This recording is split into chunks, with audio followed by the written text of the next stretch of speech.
কিন্তু এই যে স্কুলে রান্না শেখাবে, এখন আমি যখন আমেরিকায় গেছি অনেক আগে, তখন আমার ছেলেরা খুব ছোট ছিল, 2.5 বছর আর 7 বছর। ওরা স্কুলে পড়েছে কিন্ডারগার্টেন থেকে, ওদেরকে তো কোনোদিন স্কুলে রান্না শেখায় নাই। মেইন ইনফ্রাস্ট্রাকচার ছিল স্কুলে সেটা কি, প্রথম হলো ল্যাঙ্গুয়েজ মানে ইংলিশ, তারপরে হলো ম্যাথ, তারপরে হলো ইতিহাস। মানুষের ইতিহাস বোধ থাকতে হবে।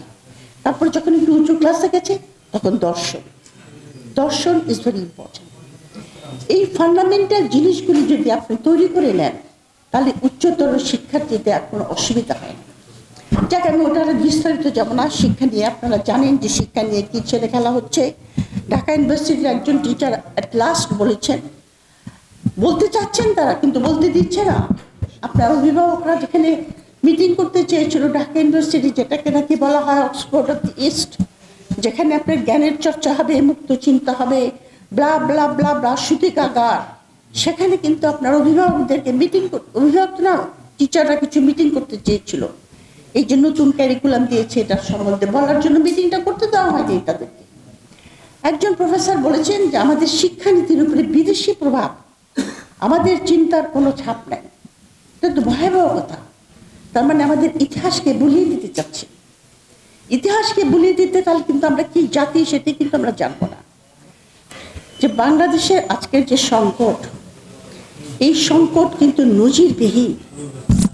মানে এই সংকটের গভীরতা আমি যত চিন্তা করি তত কিন্তু আমি হয়রান হয়ে যাই যে আমরা এখান থেকে বেরোবো কি করে। এই একটা পর্যায়ে আমরা পৌঁছে গেছি। কিন্তু সংকটগুলির কথা অনেকেই বলেছেন। ধরেন আপনাদের যে গণতন্ত্রহীনতা, মানবাধিকার লঙ্ঘন, যে স্বপ্ন নিয়ে বাংলাদেশ হয়েছিল সেটা ভুলুণ্ঠিত হয়ে গেছে।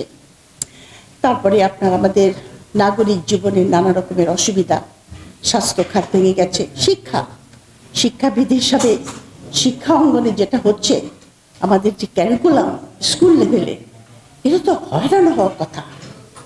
মানে এটা এমন একটা ভয়াবহ হয়রান হওয়ার কথা যেটা চিন্তা করলে কিন্তু কুল পাওয়া যায় না। যেরকম আপনারা যেটা দেখছি আমি, আমার তো ছোট সেরকম স্কুল গোয়িং কেউ নাই, নাতি নাতিও এখানে নাই।